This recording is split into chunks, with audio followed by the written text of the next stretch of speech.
बिस्मिल्लाहिर्रहमानिर्रहीम। वीडियोस का सिलसिला जारी है मुख्तलिफ टॉपिक्स पर। तो today we are discussing present definite. ठीक है जी। आज हम आसान तरीके से आपको समझाने की कोशिश करते हैं कि प्रेजेंट डेफिनेट क्या है। प्रेजेंट डेफिनेट के लिए सबसे जो पहली बात है वो उसकी पहचान है। तो उर्दू में जब आप पहचान की बात करते हैं तो उर्दू जुमले के आखिर में ऐसे अल्फाज आते हैं मसलन ता है, ती है, ते हैं, ता हूँ वगैरह आते हैं। ठीक है जी। ये इसकी बेसिक उर्दू में पहचान है।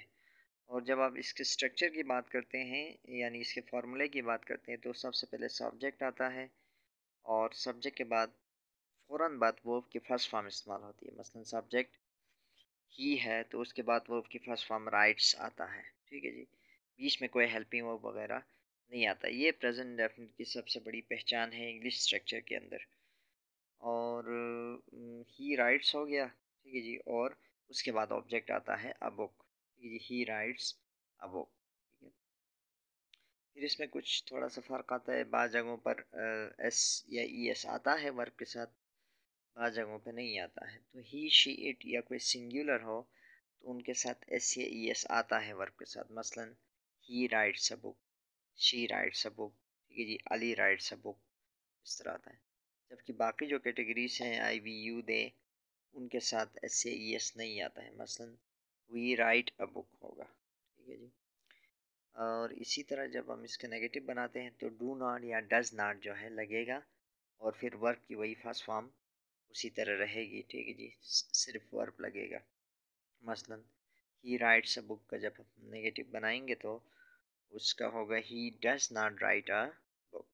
ठीक है जी। She does not write a book.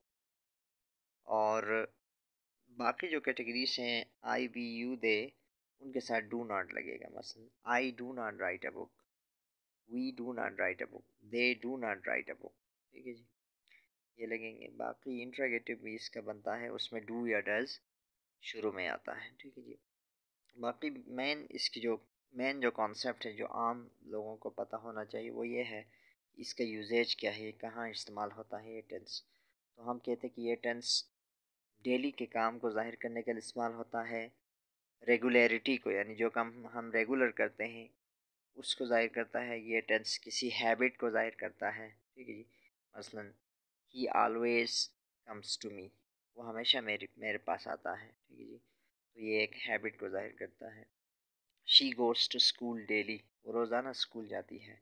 इसको भी प्रेजेंट सिंपल में लिखेंगे।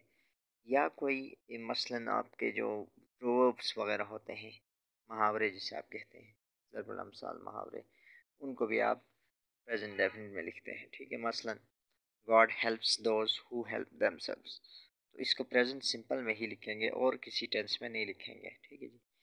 या बार्किंग डॉग्स सेल्डम बाइट। ठीक है जी। ये भी मुहावरा है। तो इनको हम प्रेजेंट सिंपल में लिखेंगे। उसके अलावा एक चीज़ है यूनिवर्सल ट्रूथ जो होता है, मसलन सच्चाई जिसको हर कोई मानता है। मसलन the sun rises in the east. ठीक है जी। सूरज मशरक़ से निकलता है। इसको हमेशा प्रेजेंट डेफिनेट में ही लिखेंगे। पास में आप नहीं लिख सकते कि सूरज मशरक़ से निकलता था, ये कोई नहीं कहेगा। तो the sun rises in the east. इसी तरह सूरज मगरिब में गुरूब होता है। The sun sets in the west. ठीक है जी। इसके अलावा प्रेजेंट सिंपल में वो जुमले भी आते हैं जिनमें कोई एक्शन नहीं है लेकिन सिर्फ हालत को जाहिर करता है, होना जाहिर होता है। मसलन ही इज़ अ टीचर, ये भी प्रेजेंट सिंपल का जुमला है। I have a book, this is again a sentence in present simple. So that's all from my side. अगर फिर भी कोई क्वेश्चन है आपके जहन में तो आप कमेंट में मुझे क्वेश्चन पूछें, मैं इंशाल्लाह उसका आंसर करूँगा। बाकी if you have some time तो प्लीज़ सब्सक्राइब द चैनल। मेरा एक चैनल है इकबाल चॉम्स्की के नाम से, उसको सब्सक्राइब करें और बेल आइकन को प्रेस करें। Thank you very much.